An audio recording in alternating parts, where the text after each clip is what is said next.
जी, तो अस्सलाम वालेकुम, वेलकम टू क्विक टॉक्स। आज मैंने कहा नई लोकेशन से शूट करते हैं, आपसे बातचीत करते हैं। तो कल जो इंग्लैंड का जो स्क्वाड अनाउंस किया गया है, उसमें जो खिलाड़ी इंक्लूड किए गए हैं उसमें 9 खिलाड़ी जो हैं वो डेब्यूटेंट्स हैं, क्योंकि आपको पता है कि कल कोरोना पॉजिटिव आए थे कुछ टीम मेंबर्स, 7 के करीब। तो उस वजह से उनकी जो पूरी टीम है वो क्वारंटाइन कर गई है। और जिस वजह से जो है नया स्क्वाड अनाउंस किया गया है, और 18 मेंबर का नया स्क्वाड अनाउंस हुआ है। और ये बात आप जहन में रखिए कि बेन स्टोक्स छुट्टियों पे थे, रेस्ट पे थे, न्यूजीलैंड में थे। उनको वहाँ से वापस जो है वो बुलाया गया है, और उन्होंने टीम की जो है वो क़यादत करनी है। तो उसी सिलसिले में जो है वो 9 डेब्यूटेंट्स जो है वो आपके सामने ने मतलब कि उनको अनकैप्ड प्लेयर्स जो हैं वो शामिल किए गए हैं, जिनको फर्स्ट टाइम इस ओडीआई सीरीज़ में कैप दी जाएगी ओडीआई की। लेकिन यहाँ पे आप ये बात याद रखें कि डेविड मिलान जो है वो ओडीआई टीम का हिस्सा बनाए गए हैं इस नए स्क्वाड का। तो उस हवाले से ये आप जहन में रखें कि जो हमारे डेविड मिलान साहब हैं वो ओडीआई के और टी20 के बड़े माने जाने प्लेयर हैं। टी20 में तो उन्होंने बाबर आजम को थ्रो आउट करके तो फर्स्ट पोजीशन इस वक्त उन्हीं की है। ओडीआई अपना टी20 स्क्वाड के टी20 का जो रैंकिंग की जो टेबल है उसके अंदर उनका पहला नंबर है। और इसके अलावा ये भी कहा जा रहा है कि जी इंग्लैंड की जो बी टीम, सी टीम, एफ़ टीम भी कुछ लोग कह रहे हैं बाहर की कि जी एफ़ टीम से पाकिस्तान ने अब इंग्लैंड की जो है वो खेलना है। तो बात मुझे ये समझ नहीं आती कि ये जो फिर तो इंडिया और श्रीलंका का भी जो मैच है उसमें भी आपने बी टीम उतारी है, इंडिया वालों ने ख़ास तौर पे। तो आपने वो क्यों उतारी? ना उतारते आप जो दूसरी टीम थी ए टीम को भेजते। बी टीम क्यों आपने भेजी? श्रीलंका भेजनी है आपने, शेखर धवन की आप उसको कप्तानी दे दी है आपने। तो ये बातें बस कहने की हैं, कोई इतना ख़ास फ़र्क नहीं पड़ता। आपने अपनी गेम खेलनी है। हाँ, ये ज़रूर होता है कि अगर आप अपनी बी टीम या सी टीम, एफ़ टीम भी अगर आप उतारते हैं तो उसमें आप ये कह सकते हैं कि जो वो टीम होती है उसको नथिंग टू लूज़ है। उसने अपने आप को मनवाना है।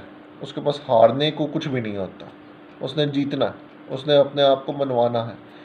तो बस इसी तरह चल रहा। और कल से जो है वो इंशाल्लाह ताला सीरीज़ शुरू हो जाएगी ओडीआई की। इस वक्त तक अगले 24 घंटे में जो है पहला मैच खेला जा रहा होगा। तो इंशाल्लाह कल से उस पर भी बात प्रॉपरली 2 दफ़ा जो है वो इंशाल्लाह आपसे मुखातिब होंगे। और इसके अलावा जो है वो उमर अकमल साहब की एक नई वीडियो आज सुबह सुबह सामने आई है। आपको पता है कि वो उन्होंने एंटी करप्शन स्क्वाड को जो है वो बताया नहीं था कि जी मुझे बुकीज़ ने अप्रोच किया। और अब वो उनको आपको याद होगा 42 लाख रुपए पीसीबी ने कहा था कि जी जुर्माना भी अदा कीजिए, और उसके बाद आपका जो है वो 1.5 साल का टेन्योर, यानी कि अगर पिछले साल उनको जनवरी में ये कहा जो है वो बैन लगाया गया था जनवरी फरवरी के अंदर, तो अब उनका बैन जो है वो 1.5 साल का कर दिया था। क्योंकि वो हाई कोर्ट चले गए थे, तो हाई कोर्ट ने कहा जी कि इनका बैन 1.5 साल का करें, और फ़ाइन जो है वो आप को उन्होंने कहा जी कि आप फ़ाइन दे दें, और 1.5 साल का। तो वो 1.5 साल जो है उनका अब जुलाई में वो ख़त्म हो जाएगा। तो अब उनका जो है वो ताज़ा तरीन पीसीबी का जो सुबह सुबह मीडिया टीम है उन्होंने वो बयान जो है वो उनका वीडियो रिकॉर्डिंग में दे के तो ले के उनसे, और अपने जो फिर सोशल मीडिया अकाउंट्स हैं ओके ट्विटर है, इंस्टा है, इन पे उन्होंने वो बयान दे दिए और उन्होंने वो बड़ी शक्ल आके बनाई थी कि मैं कौम से माफ़ी मांगता हूँ और ये वो कि जी मुझसे बड़ी गलती हो गई मैंने।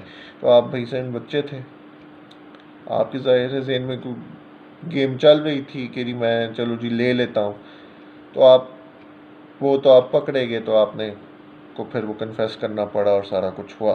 उसकी डिटेल में नहीं जाते, वो ज़ाहिर है आपको पता ही है कि क्या सिलसिला उनका हुआ, लेकिन जो छोटी मोटी डिटेल थी वो मैंने आपको जो है वो बता दी कि जी उन्होंने बड़े वो छोटे बच्चों की तरह आके वो कहते हैं जी मुझसे जी गलती हो गई ये वो। तो मुझे समझ नहीं आती कि ये क्यों ये बार बार इस तरह की हरकतें करते हैं। इनके दीन ईमान में कुछ नहीं है, पैसे ही इनका सब कुछ। वो मुझे याद है रमीज़ राजा साहब से किसी ने जो है वो ऐसे एक सवाल पूछा कि जी आप जो हैं वो पैसे का, और जब आप खेलते होते थे इमरान खान के अंडर उनकी कप्तानी में, तो मोस्ट बेसिक बात क्या होती थी? उन्होंने कहा जी बड़े ज़बरदस्त तरीके से उन्होंने कहा कि हमें ये कहा गया हुआ था खान साहब की तरफ से कि जी अगर आप परफॉर्मेंस देंगे पैसा आपके पास खुद चल के आएगा, और अगर आप परफॉर्मेंस नहीं देंगे पैसा भी आपसे रूठ जाएगा। तो ये बातें जो है ये आजकल इनको कोई नहीं समझाता, उस वक़्त समझाते थे। और जैसे ही आप देखें इमरान खान साहब निकले हैं, आपके वो रिवॉल्ट्स भी शुरू हो गए, आपके की फिक्सिंग भी शुरू हो गई। 92 में निकलने की देर थी, 93 से जो है वो शुरू हो गया ये काम, और वो इतना फैला कि वो बाद में कोर्ट गए, और कोर्ट में हमारे जस्टिस कीम साहब ने जो है वो पूरी एक डिटेल छाप दी, और उसमें कहा जी कि मैं वसीम अकरम और ये वक़ार यूनुस साहब को, वसीम अकरम साहब को इसलिए छोड़ रहा हूँ कि जी वो मुझे पर्सनली तौर पे बहुत पसंद है।